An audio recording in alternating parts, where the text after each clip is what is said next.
Hello guys, my name is Amit Kumar and today we are going to discuss about Article 22 which is part of Indian polity and welcome to my YouTube channel Study with Amit। आज हम लोग article 22 के बारे में पढ़ने वाले हैं। इससे पहले मैंने एक वीडियो बनाया था आर्टिकल 15 पे। मुझे लगता है आई होप आप सभी को पसंद आया होगा वो वीडियो। मैंने बहुत मेहनत की थी उसमें और पहली वीडियो थी, आप लोगों ने प्यार भी दिया उस वीडियो को। आई होप आगे भी देंगे। तो आज हम लोग पढ़ेंगे आर्टिकल 22।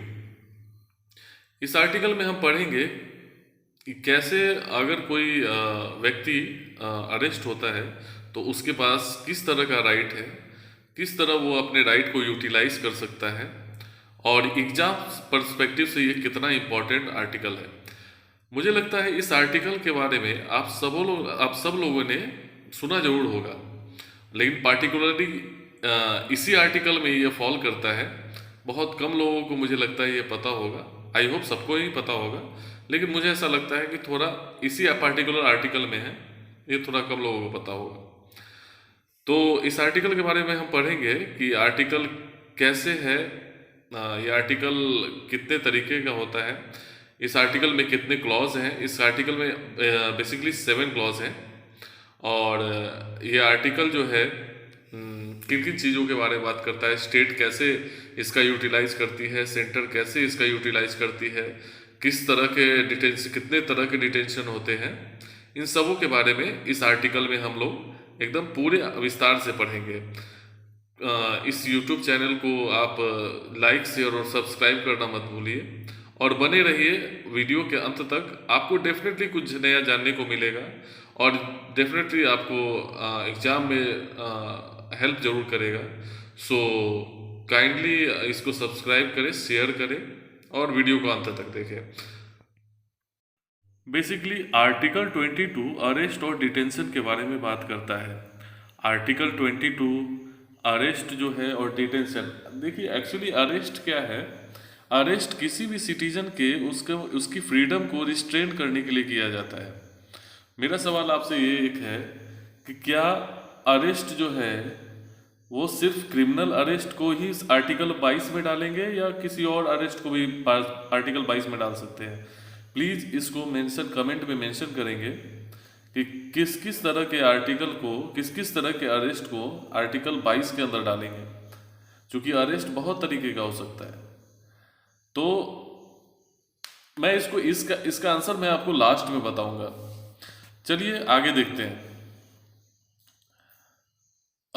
वैसे मैंने इसमें लिख ही दिया है कि arrest only criminal arrest included in this article 22, not in civil arrest. वैसे मैंने लिख ही दिया है, मैं सब पढ़ के आप बता ही सकते हैं। अरेस्ट जो है वो सिर्फ क्रिमिनल अरेस्ट को इसमें इंक्लूड करेंगे। क्रिमिनल अरेस्ट करने का मतलब अगर कोई आप क्राइम करते हैं उसके अगेंस्ट में किसी का अरेस्ट होता है तो उसको इसमें इंक्लूड करेंगे, आर्टिकल 22 में इंक्लूड करेंगे। नहीं तो सिविल अरेस्ट को इसमें इंक्लूड नहीं करेंगे। सिविल अरेस्ट किसको बोलेंगे? सिविल अरेस्ट उसको बोलेंगे जैसे अगर किसी ने इनकम टैक्स की चोरी की है, अगर उसका अरेस्ट किया जाता है तो उसको इसमें इंक्लूड नहीं करेंगे। तो बेसिकली अरेस्ट और डिटेंशन के बारे में इसमें डिस्क्राइब किया गया है। तो आइए आगे पढ़ते हैं कि इसमें कौन कौन से क्लॉज हैं और कौन कौन से क्लॉज क्या बोलते हैं, उसके बारे में देखते हैं। आर्टिकल 22 का clause 1, right to be inform of grounds of arrest. मतलब इस आर्टिकल 22 के क्लॉज ए में ये बोलता है कि किसी पर्सन को अगर अरेस्ट किया गया है तो उसको किस ग्राउंड पर अरेस्ट किया गया है ये उसका राइट है जानने का। दूसरी बात यह है कि right to be consult a legal practitioner. अगर किसी पर्सन को अरेस्ट किया गया है तो ये उसका फंडामेंटल राइट है कि वो उसको एक लीगल प्रैक्टिशनर मिले, चाहे वो गरीब हो या अमीर हो, उसको फ्री लीगल प्रैक्टिशनर मिलना चाहिए। ये उसका फंडामेंटल राइट है। इस चीज़ का जिक्र जो है वो इस चीज़ का इंडिकेशन हमको आर्टिकल 21 में भी मिलता है और आर्टिकल 21 में मिलने के साथ साथ आर्टिकल 39A जो डीपीएसपी का पार्ट है उसमें भी हमको ये मिलता है कि फ्री लीगल असिस्टेंट जो है प्रत्येक नागरिक को दिया जाएगा। तो आर्टिकल 21(1) के बारे में आपने जाना कि आपको ये जानने का अधिकार है कि किस बिना पर आपको अरेस्ट किया गया है। दूसरा, आपको फ्री लीगल असिस्टेंस का राइट भी है। आइए हम आर्टिकल 22 के क्लॉज 2 के बारे में जानते हैं। आर्टिकल 22 का क्लॉज 2 ये बोलता है कि right to be produce before magistrate. मान लीजिए किसी आदमी का अरेस्ट हुआ, ठीक है, उस आदमी को पुलिस जो है अपने कस्टडी में नहीं रख सकती है, उसको 24 घंटे के अंदर मजिस्ट्रेट के अंदर प्रोड्यूस करना पड़ता है। ये जो प्रोड्यूस करेंगे वो एक्सक्लूड होगा ट्रैवल टाइम, उसके अंदर ट्रैवल टाइम एक्सक्लूडेड होगा, मतलब उसको ट्रैवल टाइम को उसको इंक्लूड नहीं करेंगे। अभी हाल ही के दिनों में आपने तमिलनाडु में एक केस सुना होगा कि ड्यूरिंग लॉकडाउन एक शॉपकीपर और उसके फादर और बेटे को पुलिस ने डिटेन किया था और उनको बिना मजिस्ट्रेट के पास ले जाए उनको 24 घंटे से ज़्यादा उनको पुलिस कस्टडी में रखा था। पुलिस कस्टडी में रखने के बाद उसके साथ टॉर्चर किया गया। टॉर्चर करने के बाद मजिस्ट्रेट के पास ले जाया गया 24 घंटे के बाद, जो एक फाइन एग्जाम्पल है जुडिशियल किलिंग का। जुडिशियल किलिंग एक बहुत इंपॉर्टेंट टॉपिक है। इसके बारे में मैं अगर मुझे मौका मिलता है तो एक वीडियो बनाऊंगा। तो आपने जाना कि आर्टिकल 22 का क्लॉज 2 ये बोलता है कि विद इन 24 आवर आपको मजिस्ट्रेट के सामने डिटेनी को प्रोड्यूस करना है। ये एक्सटेंड कर सकता है only in case of judicial custody, not in police custody. Judicial custody और पुलिस कस्टडी वो है, पुलिस कस्टडी उसको बोलते हैं जब मजिस्ट्रेट के प्रोड्यूस करने के पहले जो कार्रवाई की जाती है, पहले जो होता है उसे पुलिस कस्टडी बोलते हैं। और मजिस्ट्रेट के डिसीजन के बाद, कोर्ट के डिसीजन के बाद जब उसको डिटेन किया जाता है तो उसको जुडिशियल कस्टडी बोलते हैं। चलिए हम लोग आगे बढ़ते हैं। हम लोग जानते हैं अब प्रिवेंटिव डिटेंशन के बारे में। बेसिकली क्या है, पूरा आर्टिकल 22 जो है वो 2 पार्ट में बटा हुआ है, मतलब 2 बेसिक स्ट्रक्चर पे खड़ा है। एक प्रिवेंटिव डिटेंशन और एक प्यूनिटिव डिटेंशन। प्यूनिटिव डिटेंशन हमने पढ़ा पहले कि अगर कोई आदमी क्राइम करता है उसके बाद उसका अरेस्ट होता है तो उसको प्यूनिटिव डिटेंशन बोलते हैं। जबकि प्रिवेंटिव डिटेंशन वो है जब कोई व्यक्ति या एडमिनिस्ट्रेशन को ऐसा लगता है कि ये क्राइम को इंसाइट कर सकता है, उस क्राइम को भड़का सकता है या उस क्राइम में इसका कंट्रीब्यूशन होगा, तो प्रिवेंशन के लिए अगर उसका डिटेंशन किया जाता है तो उसको प्रिवेंटिव डिटेंशन बोलते हैं। तो प्रिवेंटिव डिटेंशन जो है उसके बारे में हम लोग पढ़ेंगे। तो आर्टिकल 22 का क्लॉज 3 ये बोलता है कि आर्टिकल 22(1) और आर्टिकल 22(2) उन दोनों में जो फ्रीडम दी गई है वो एप्लीकेबल नहीं होगा अगर कोई व्यक्ति किसी दुश्मन कंट्री का है या फिर वो व्यक्ति जो है जो लॉ प्रिस्क्राइब्ड किया गया है उसके प्रिवेंटिव डिटेंशन के अंदर जो लॉ प्रिस्क्राइब्ड किया गया है उसके अंदर आता है। तो अभी हम देखेंगे कि प्रिवेंटिव लॉ आखिर है क्या क्या और ये किसके अंदर आता है और इसका काम कैसे है, कौन बनाता है, कैसे किया जाता है, इसको वो सब हम देखेंगे। एक्चुअली देखिए, प्रिवेंटिव डिटेंशन जो है वो सेंटर और स्टेट दोनों बनाती है। प्रिवेंटिव डिटेंशन क्या है, सेंटर कैसे बनाती है?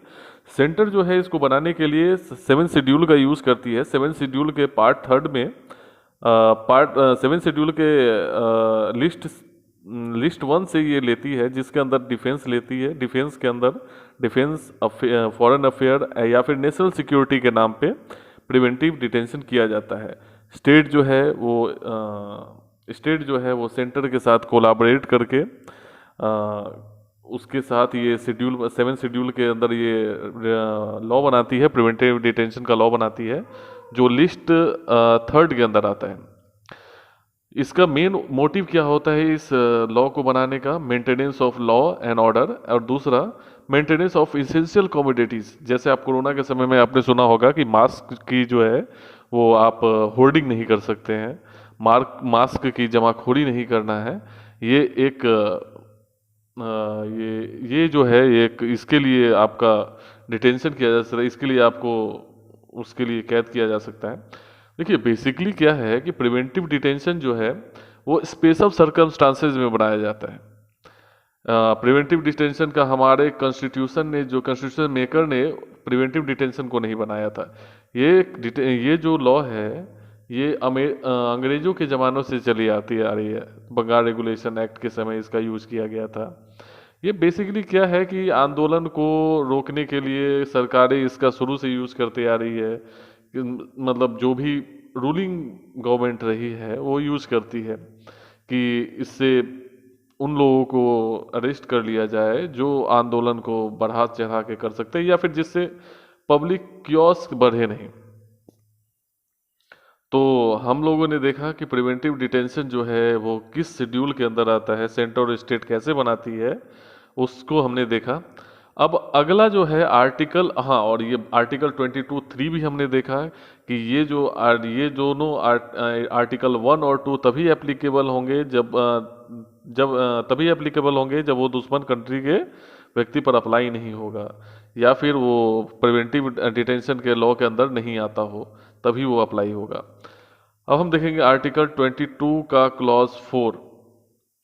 22 का क्लॉज 4 ये बोलता है कि ये सेफ गार्ड देता है अगेंस्ट प्रिवेंटिव डिटेंशन के अंदर। ये एक सेफ गार्ड प्रोवाइड करता है कि अगर आपका प्रिवेंटिव डिटेंशन किया गया है तो आपको किस किस तरह का सेफ गार्ड मिलेगा। तो देखिए प्रिवेंटिव डिटेंशन के अंदर सेफ गार्ड क्या मिलता है? No detainee can be detain more than 3 months. मतलब किसी भी डिटेनी को 3 महीने के से ज़्यादा नहीं रखा जा सकता है। लेकिन इसमें भी एक बात है जो आपको जानने की ज़रूरत है।